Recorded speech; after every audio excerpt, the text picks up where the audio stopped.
Well, never mind all that stuff, because COVID also taught Sunny Hostin how to get her groceries delivered. Yeah, I know, amazing. But that means it's time for... Living your life and you're feeling low. You don't know what is true. You don't know what's true. So you quick flip through the channels to watch Sunny on The View. Oh my God, the stuff she says is dumb. Where the hell they get this woman from? She's a host who's always crass and lame, with lots of nonsense to proclaim. Sunny Hostin seemed to lose her composure this time. There was no easy excuse to point to. Greg Gutfeld responded in a way that caught her off guard and brought things into focus. The contrast in viewpoints became very clear. The moment felt tense, and emotions quietly rose as it played out. Watching it unfold was like seeing someone struggle to keep things together under pressure. It wasn't just another TV segment. It turned into something people kept talking about. And what happened after the cameras stopped made it even more surprising. Make fun of The View a lot, but that's only because they keep talking. Those hens are always clucking. They get to say stupid stuff for an hour every day, and then I get to say stupid stuff for an hour every day, except on purpose. But every now and then, one of those dingbats inadvertently says something that reveals modern liberal thought so perfectly it deserves further study. You know, like a weird serpent that washed up on the beach and you want to poke it with a stick. Sunny Hostin seemed to reach a breaking point. This wasn't the usual tense moment people sometimes see on The View when a simple question comes up. It felt more serious, and it unfolded clearly right in front of everyone watching. The moment was set off by Greg Gutfeld. In just a couple of minutes, he pointed out what he saw as inconsistencies that the show has faced over the years. So, Sunny, I bet you haven't been in a supermarket since COVID for about 3 years. I haven't been in a supermarket since COVID. For about 3 years. That's when I discovered Instacart, and I give them a big tip because they don't always pay their people well, and it's so that's been an issue, I think, for the company. But man, you can get toiletries, you can get fire logs. You know those big Bounty towels you don't want to carry. Those from Costco. Somebody else goes. Fire logs? She had to tell the audience that she tips big because even she knows she sounds insufferable. Hey, I'm an but at least I tip. If you're finding this breakdown helpful, feel free to subscribe. It started like a typical Tuesday on The View. The opening had a familiar tone, with group-style discussion, strong opinions, and a sense of shared purpose as they talked through current issues. Sunny Hostin, speaking from her legal background, took the lead in her usual role. She approached it with energy, though not always with clear direction. Sitting at the center, she shared her perspective in a way viewers have come to expect, placing responsibility on others and speaking with strong conviction, even when the details were open to debate. Hostin's obsession with race gets thrown back in her face. Today's video comes to us from Sunny Hostin. Sounds like a town. We're in Sunny Hostin. She was on PBS's Finding Your Roots, a show dedicated to researching celebrity ancestry. For context, Sunny is a staunch supporter of reparations and has made a fortune spewing nonsense about white privilege and racial justice. Well, turns out she's not as oppressed as she claims she is. She's actually the descendant of slave owners from Europe. Here's how she took the news. If you've never watched The View, think of it like a lively online discussion where opinions run strong and conversations can get heated.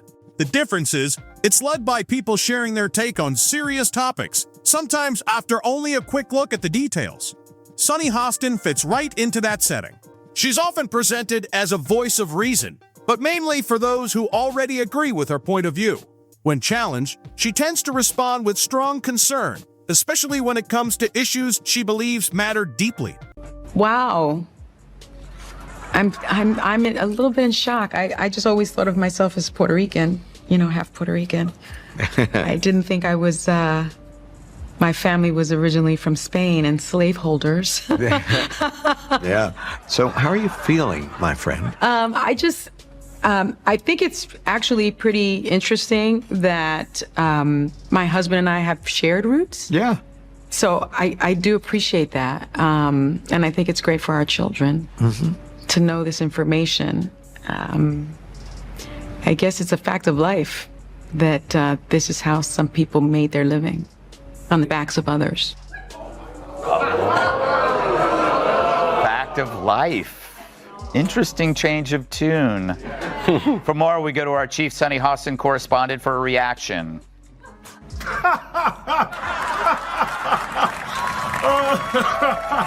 Then things shifted when Greg Gutfeld stepped in, and the conversation became more intense. Gutfeld is not known for a polished traditional style.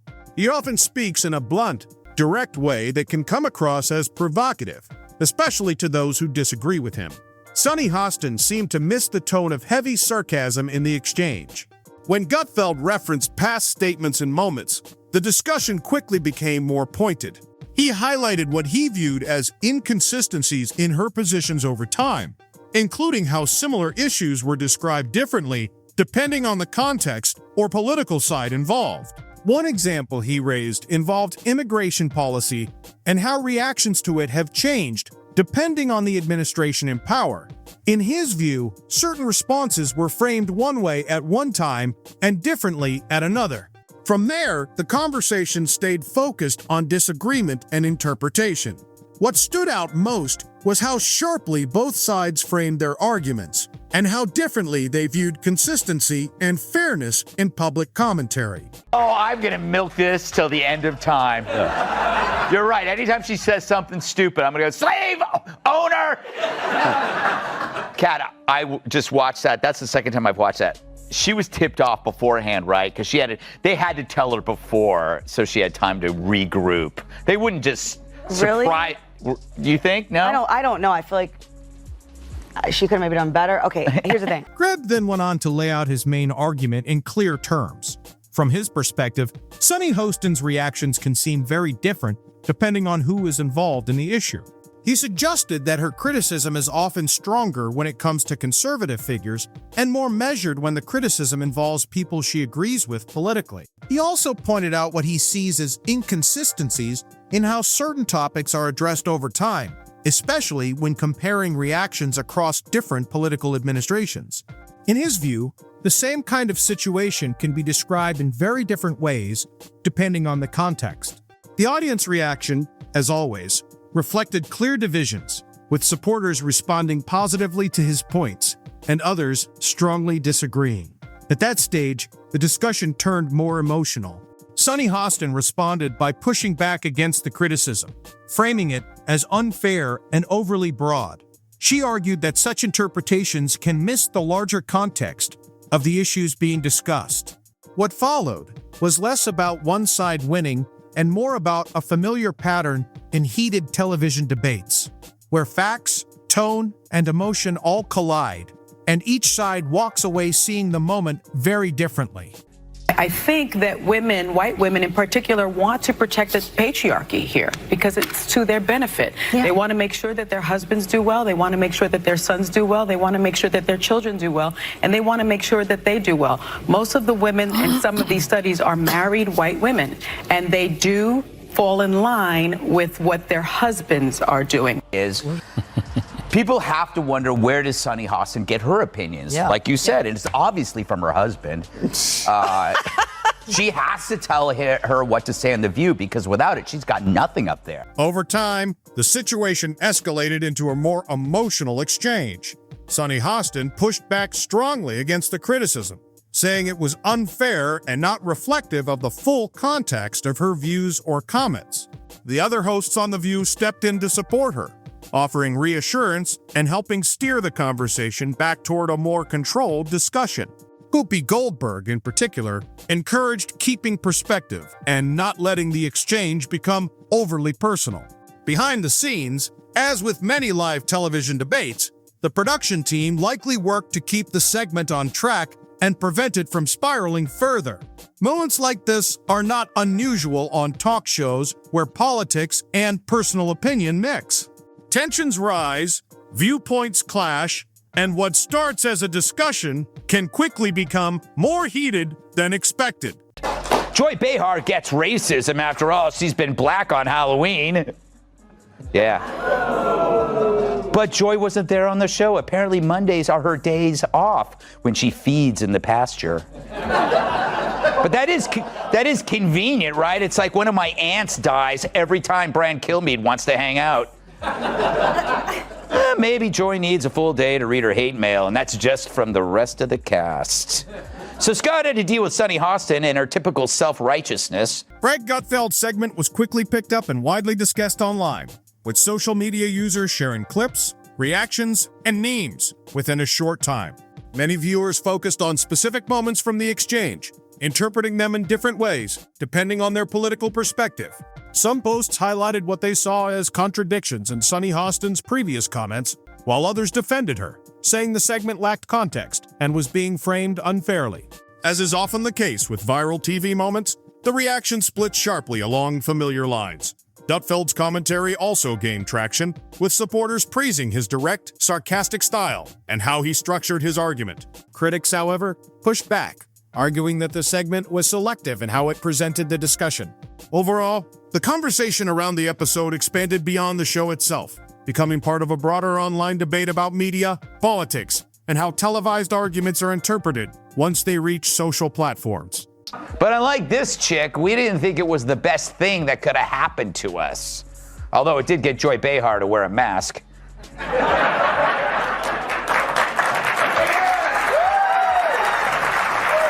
you make me sick. It's funny, her being named Joy is like me being named Ugly. After the segment aired, The View hosts responded by shifting the focus away from personal criticism and toward the tone of the exchange. They said the discussion was less about any individual being exposed and more about how quickly political conversations can turn tense on live television. They emphasized that context matters, especially when clips are shared online without the full conversation. In their view, what happens in the studio is often more complex than the short moments people see on social media. Supporters agreed with this framing, saying TV debates are often misunderstood once they go viral. Critics, however, argued it was an attempt to soften the impact of the exchange. Meanwhile, Greg Gutfeld's remarks continued circulating online, drawing both praise and criticism depending on audience perspective. Did you watch the whole thing or just the parts that I sent you? I watched it. Obviously, just the parts that you said. Did I watch a whole episode of The View? No woman can do that unless you're stupid. But I have a job. Here's the thing. How can they call themselves progressives when they keep saying that nothing has progressed? Then it's on them. Right. I just wish I could have, what I would have watched if I could, would have been Joy Behar watching that. Yes. And being like, I totally made the right call. It was not an accident that they had him there on her day off when she was, presented herself as the, expert on systemic racism. After the segment, the tone shifted toward reflection and reassurance. Sunny Hostin spoke about growth, accountability, and the importance of being open to difficult conversations. She framed the moment as part of a broader learning experience, rather than a personal failure. The View hosts backed that approach, steering the discussion toward understanding how intense live television exchanges can become, especially when politics and personal opinions overlap. They emphasized that people can react strongly in the moment and still move forward constructively afterward. From their perspective, the focus was on how public conversations evolve and how quickly reactions online can simplify complex interactions into short, viral clips. Greg Gutfeld's commentary continued to circulate, with some viewers agreeing with his criticism and others pushing back against his interpretation of events. Overall, the segment became another example of how televised debates are later reframed in very different ways, depending on audience perspective and political viewpoint. People have to wonder, where does Sunny Hostin get her opinions? Like you said, and it's obviously from her husband.